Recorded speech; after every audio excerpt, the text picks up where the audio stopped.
ओम शांति। साकार मुरली 16 अप्रैल 2025 सुनेंगे ईश्वरीय महावाक्यों को विस्तार से। मीठे बच्चे, अपनी अवस्था देखो। मेरी एक बाप से ही दिल लगती है या किसी कर्म संबंधों से दिल लगी हुई है? प्रश्न, अपना कल्याण करने के लिए किन दो बातों का पोतामेल रोज देखना चाहिए? उत्तर, योग और चलन का पोतामेल रोज देखो। चेक करो कोई डिससर्विस तो नहीं की। सदैव अपने दिल से पूछो, हम कितना बाप को याद करते हैं, अपना समय किस प्रकार सफल करते हैं, दूसरों को तो नहीं देखते, किसी के नाम रूप से दिल तो नहीं लगी हुई है। गीत, मुखड़ा देख ले प्राणी। ओम शांति। यह किसने कहा? बेहद के बाप ने कहा, हे आत्माएं। प्राणी माना आत्मा। कहते हैं ना, आत्मा निकल गई यानी प्राण निकल गए। अब बाप सम्मुख बैठ समझाते हैं, हे आत्माएं याद करो, सिर्फ इस जन्म को नहीं देखना है, परंतु जब से तुम तमोप्रधान बने हो तो सीढ़ी नीचे उतरते पतित बने हो तो ज़रूर पाप किए होंगे। अब समझ की बात है, कितना जन्म जन्मांतर का पाप सिर पर रहा हुआ है। यह कैसे पता पड़े? अपने को देखना है, हमारा योग कितना लगता है। बाप के साथ जितना योग अच्छा लगेगा उतना विकर्म विनाश होंगे। बाबा ने कहा है, मेरे को याद करो तो गारंटी है तुम्हारे विकर्म विनाश होंगे। अपनी दिल अंदर हर एक देखे हमारा बाप के साथ कितना योग रहता है। जितना हम योग लगाएंगे, पवित्र बनेंगे, पाप कटते जाएंगे, योग बढ़ता जाएगा। पवित्र नहीं बनेंगे तो योग भी लगेगा नहीं। ऐसे भी कई हैं जो सारे दिन में 15 मिनट भी याद में नहीं रहते हैं। अपने से पूछना चाहिए, मेरी दिल शिव बाबा से है या देहदारी से, कर्म संबंधियों आदि से है? माया तूफान में तो बच्चों को ही लाएगी ना। खुद भी समझ सकते हैं मेरी अवस्था कैसी है। शिव बाबा से दिल लगती है या कोई देहदारी से है, संबंधियों आदि से है, तो समझना चाहिए हमारे विकर्म बहुत है जो माया खड्डे में डाल देती है। स्टूडेंट अंदर में समझ सकते हैं हम पास होंगे या नहीं, अच्छी रीति पढ़ते हैं या नहीं, नंबरवार तो होते हैं ना। आत्मा को अपना कल्याण करना है। बाप डायरेक्शन देते हैं, अगर तुम पुण्यात्मा बन ऊंच पद पाना चाहते हो तो उसमें पवित्रता है फर्स्ट। आए भी हो पवित्र, फिर जाना भी पवित्र बनकर है। पतित कभी ऊंच पद पा ना सके। सदैव अपने दिल से पूछना चाहिए, हम कितना बाप को याद करते हैं, हम क्या करते हैं। यह तो ज़रूर पिछाड़ी में बैठे हुए स्टूडेंट की दिल खाती है। पुरुषार्थ करते हैं ऊंच पद पाने के लिए, परंतु चलन भी चाहिए ना। बाप को याद कर अपने सिर से पापों का बोझा उतारना है। पापों का बोझा सिवाय याद के हम उतार ही नहीं सकते। तो कितना बाप के साथ योग होना चाहिए। ऊंचते ऊंच बाप आकर कहते हैं, मुझ बाप को याद करो तो विकर्म विनाश होंगे। टाइम नज़दीक आता जाता है, शरीर पर भरोसा नहीं है, अचानक ही कैसे कैसे एक्सीडेंट हो जाते हैं। अकाले मृत्यु की तो फुल सीजन है, तो हर एक को अपनी जांच कर अपना कल्याण करना है। सारे दिन का पोतामेल देखना चाहिए, योग और चलन का। हमने सारे दिन में कितने पाप किए? मनसा वाचा में पहले आते हैं फिर कर्मणा में आते हैं। अब बच्चों को राइटियस बुद्धि मिली है कि हमको अच्छे काम करने हैं, किसको धोखा तो नहीं दिया, फालतू झूठ तो नहीं बोला, डिससर्विस तो नहीं की, कोई किसी नाम रूप में फंसते तो नहीं है, यज्ञ पिता की निंदा कराते हैं। बाप कहते हैं किसको भी दुख ना दो, एक बाप की याद में रहो। यह बहुत ज़बरदस्त फिक्रात मिली हुई है। अगर हम याद में नहीं रह सकते तो क्या गति होगी। इस समय गफलत में रहेंगे तो पिछाड़ी को बहुत पछताना पड़ेगा। यह भी समझते हैं जो हल्का पद पाने वाले हैं वह हल्का पद ही पाएंगे। बुद्धि से समझ सकते हमको क्या करना है। सबको यही मंत्र देना है कि बाप को याद करो। लक्ष्य तो बच्चों को मिला है। इन बातों को दुनिया वाले समझ नहीं सकते। पहली मुख्य बात है ही बाप को याद करने की। रचयिता और रचना की नॉलेज तो मिल गई, रोज़ रोज़ कोई ना कोई नई पॉइंट्स भी समझाने के लिए दी जाती है। जैसे विराट रूप का चित्र है, इस पर भी तुम समझा सकते हो कैसे वर्णों में आते हैं। यहाँ भी सीढ़ी के बाजू में रखने का चित्र है। सारा दिन बुद्धि में यही चिंतन रहे कि कैसे किसको समझाओ। सर्विस करने से भी बाप की याद रहेगी। बाप की याद से ही विकर्म विनाश होंगे। अपना भी कल्याण करना है। बाप ने समझाया है तुम्हारे पर 63 जन्मों के पाप है। पाप करते करते सतो प्रधान से तमो प्रधान बन पड़े हो। अब मेरा बनकर फिर कोई पाप कर्म नहीं करो। झूठ, शैतानी, गरफिटाना, सुनी सुनाई बातों पर विश्वास करना, यह दूतीपन बड़ा नुकसानकारक है। बाप से योग ही तोड़ा देता है तो कितना पाप हो गया। गवर्नमेंट के भी धूत होते हैं। गवर्नमेंट की बात किसी दुश्मन को सुनाए बड़ा नुकसान करते हैं तो फिर उन्हों को बड़ी कड़ी सजा मिलती है। तो बच्चों के मुख से सदैव ज्ञान रतन निकलने चाहिए। उल्टा सुल्टा समाचार भी एक दो से पूछना नहीं चाहिए। ज्ञान की बातें ही करनी चाहिए।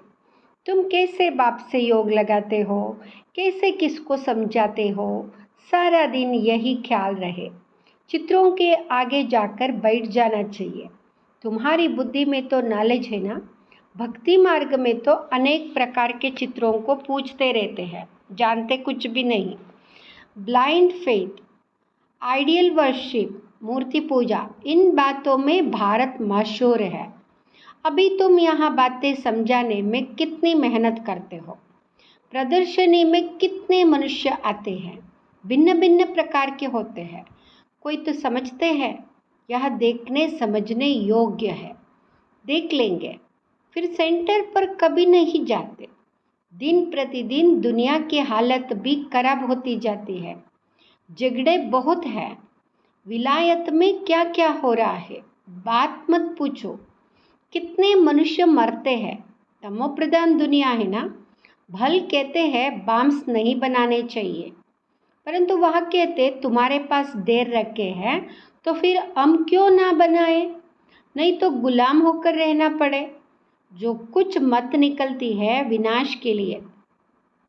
विनाश तो होना ही है, कहते शंकर प्रेरक है, परंतु इसमें प्रेरणा आदि की तो बात नहीं। हम तो ड्रामा पर खड़े हैं। माया बड़ी तेज है, हमारे बच्चों को भी विकारों में गिरा देती है।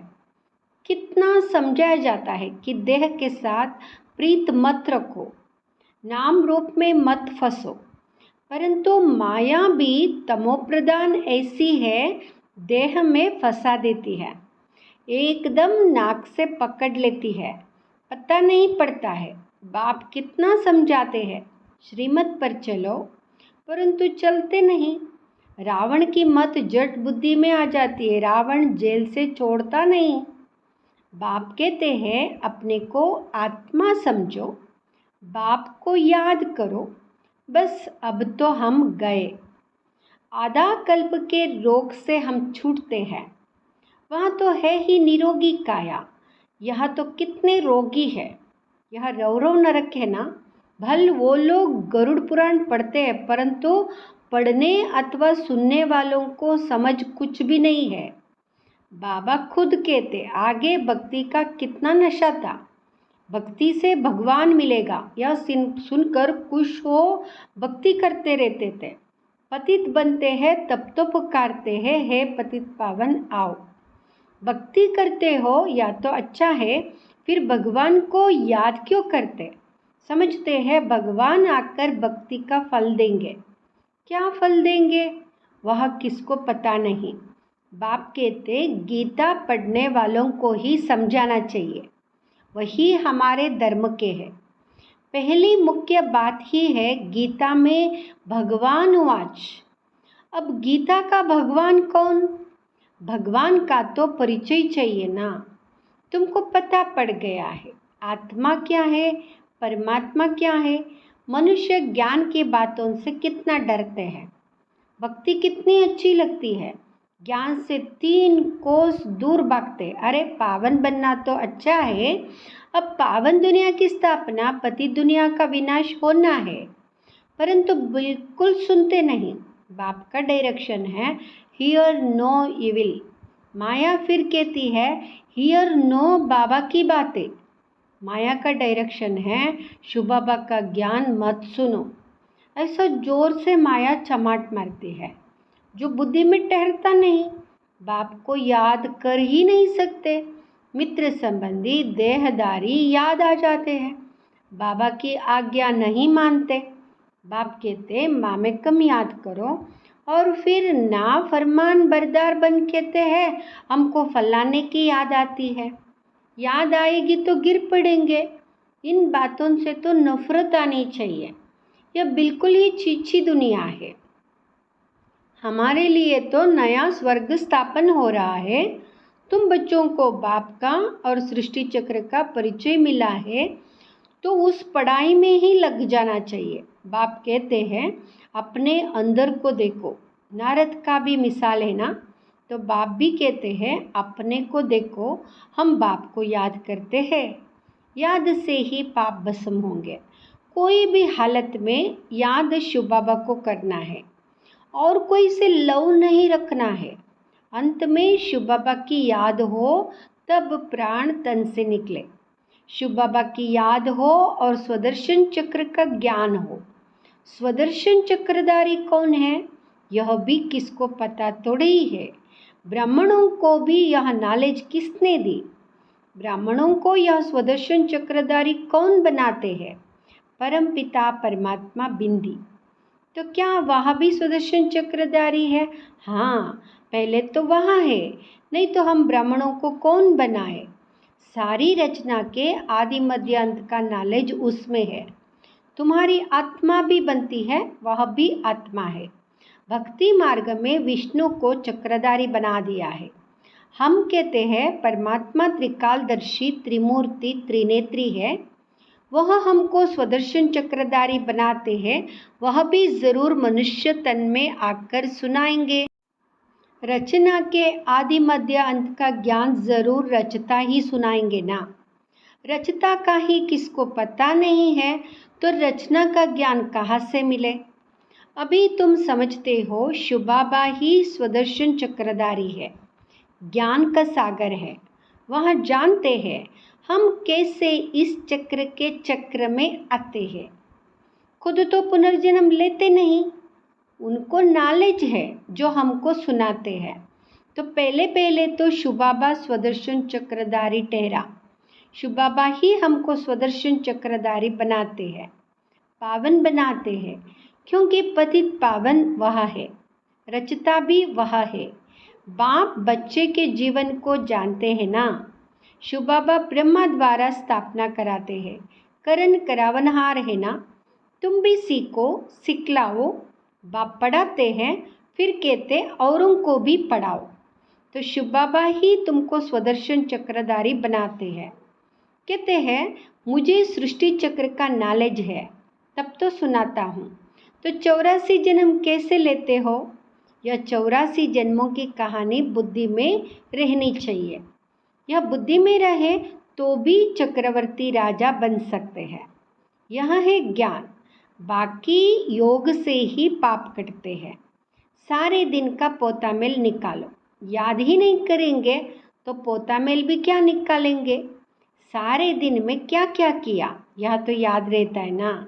ऐसे भी मनुष्य है, अपना पोता मेल निकालते हैं, कितने शास्त्र पढ़े, कितना पुण्य किया। तुम तो कहेंगे कितना समय याद किया, कितना खुशी में आकर बाप का परिचय दिया। बाप द्वारा जो पॉइंट्स मिली है उनका घड़ी घड़ी मंथन करो। जो ज्ञान मिला है उसे बुद्धि में याद रखो। रोज मुरली पढ़ो, वह भी बहुत अच्छा है। मुरली में जो पॉइंट्स है उनको घड़ी घड़ी मंथन करना चाहिए।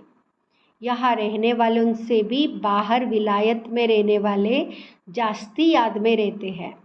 कितनी बांदलियाँ है, बाबा को कभी देखा भी नहीं है, याद कितना करती है, नशा चढ़ा रहता है, घर बैठे साक्षात्कार होता है या अनायास सुनते सुनते निश्चय हो जाता है।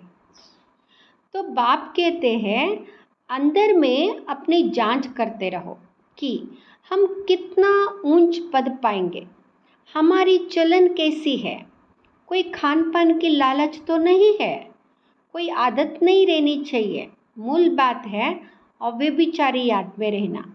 दिल से पूछो हम किसको याद करता हूँ, कितना समय दूसरों को याद करता हूँ। नॉलेज भी धारण करनी है, पाप भी काटने हैं। कोई कोई ने ऐसे पाप किए हैं जो बात मत पूछो। भगवान कहते यह करो, परंतु कह देते परवश है, अर्थात माया के वश है। अच्छा, माया के वश ही रहो। तुम्हें या तो श्रीमत पर चलना है या तो अपने मत पर। देखना है इस हालत में हम कहाँ तक पास होंगे, क्या पद पाएंगे। 21 जन्म का घाटा पड़ जाता है। जब कर्मातीत अवस्था हो जाएगी तो फिर देहाभिमान का नाम नहीं रहेगा। इसलिए कहा जाता है देही अभिमानी बनो। अच्छा, मीठे मीठे सिकिलदे बच्चों प्रति माता पिता बाप दादा का याद प्यार और गुड मॉर्निंग। रूहानी बाप की रूहानी बच्चों को नमस्ते। हम रूहानी बच्चों की रूहानी माता पिता बाप दादा को याद प्यार गुड मॉर्निंग नमस्ते शुक्रिया। धारणा के लिए मुख्य सार। फर्स्ट, कोई भी कर्तव्य ऐसा नहीं करना है जिससे यज्ञ पिता की निंदा हो। बाप द्वारा जो राइटियस बुद्धि मिली है उस बुद्धि से अच्छे कर्म करने हैं, किसी को भी दुख नहीं देना है। दूसरा, एक दो से उल्टा सुल्टा समाचार नहीं पूछना है, आपस में ज्ञान की ही बातें करनी है। झूठ, शैतानी, घर फिटाने वाली बातें यह सब छोड़ मुख से सदैव रतन निकालने हैं। इविल बातें ना सुननी है ना सुनानी है। वरदान, 5 विकार रूपी दुश्मन को परिवर्तन कर सहयोगी बनाने वाले मायाजीत जगतजीत भाव। 5 विकार रूपी दुश्मन को परिवर्तित कर सहयोगी बनाने वाले मायाजीत जगतजीत भाव। जगतजीत भाव विजयी दुश्मन का रूप परिवर्तन जरूर करता है, तो आप विकारों रूपी दुश्मन को परिवर्तित कर सहयोगी स्वरूप बना दो, जिससे वे सदा आपको सलाम करते रहेंगे। काम विकार को शुभकामना के रूप में, क्रोध को रूहानी खुमारी के रूप में, लोभ को अनासक्त वृत्ति के रूप में, मोह को स्नेह के रूप में और देहाभिमान को स्वाभिमान के रूप में परिवर्तन कर दो तो मायाजीत जगतजीत बन जाएंगे। स्लोगन, रियल गोल्ड में मेरापन ही अलाय है जो वैल्यू को कम कर देता है, इसलिए मेरेपन को समाप्त करो। ओम शांति।